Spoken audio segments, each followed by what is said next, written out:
2025 महानगरपालिका निवडणुकीला मी समोर जात आहे। आज पक्षाने मला राष्ट्रवादी काँग्रेसची तिकीट दिलेली आहे।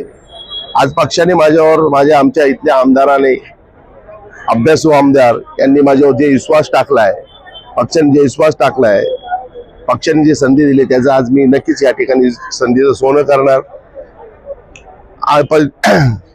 आज राष्ट्रवादीच्या माध्यमातून जे पूर्वी कामं केले मी, त्या कामातून भरपूर जनतेचं मी कामं पार पाडली।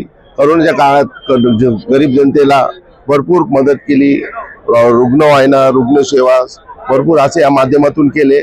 आणि आज या ठिकाणी आमच्या राष्ट्रवादीच्या नगरसेवक होईल अशी आमची प्रयत्न राहील। ह्या माध्यमातून आम्ही जे काही पक्षाला ताकद द्यायचं, पक्षाचे जेवढे नगरसेवक निवडून आणायचे ते आमचे आमदार, आमचे पक्षाचे अध्यक्ष माननीय अजितदादा यांच्या नेतृत्वाखाली जे निर्णय होतील पक्षाचे त्यात आमचा नगरसेवक नक्कीच, आमचा महापौर नक्कीच ठरला जाईल।